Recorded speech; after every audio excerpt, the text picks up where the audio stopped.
कहते हैं जैतन राजपाट भी चाहिए हमारा धर ले ध्यान। वैसे तो हमने राजपाट की आवश्यकता नहीं, सबसे बड़ा हानि का सौदा है जो राजनीति में जाते हैं वो अपना जीवन नाश करते हैं। भक्त को राजनीति के आसपास भी नहीं जाना चाहिए। वोट देना हो नेक आदमी देखकर वोट देना, किसी ऐसे भाव में भावुक होकर किसी के कहने से और या कोई पार्टी विशेष देकर आप अपना वोट देकर पाप के भागी मत बनना, क्योंकि आपके द्वारा दिया गया वोट से जो चुना हुआ व्यक्ति है यदि वो गलतियां करता है तो उसका रेसो में पाप आपको भी लगेगा। तो ये ध्यान रखना है, अपने वोट का सदुपयोग करना है, करो कितना, क्योंकि राजा तो एक चुनना ही पड़ेगा व्यवस्था बनाए रखने के लिए, इतनी सी बात। लेकिन स्वयं उस व्यवस्था में सड़ना नहीं, आपने परमात्मा पाना है, यहाँ से मन हटाना है। और यहाँ के राजाओं की क्या स्थिति है, हम इतिहास पढ़ा करते हैं।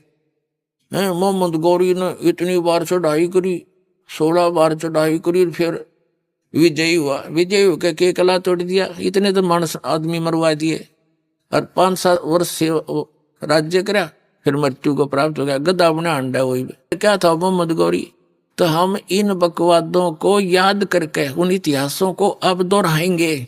अब कोई राजा है, मंत्री है, मुख्यमंत्री है, 10-5 वर्ष मुख्यमंत्री रह भी गया तो के कला टूट गया, कल न कुत्ता बनकर सैर सपट्टे यही करता फिरेगा। तो हमने इस बीमारी को याद रखना है या लागण नहीं देनी अपने, यो रोग से दीर्घ।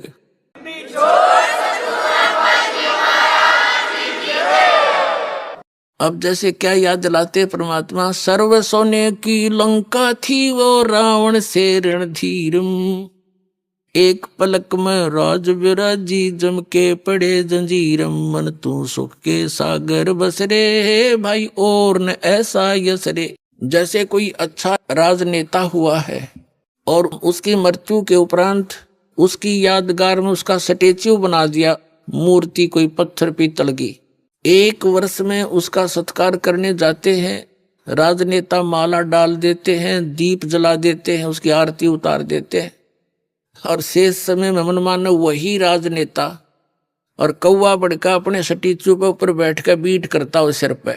बता के जस हुआ क्या ये हुई है। इस झूठे लोक में यदि आपने सफलता पानी है, यहाँ की मर्यादाओं की तरफ झांकना नहीं है, वही हमें हानि करती है। हम यहाँ के ठाठ बाट देखकर हम भी बह जाते हैं।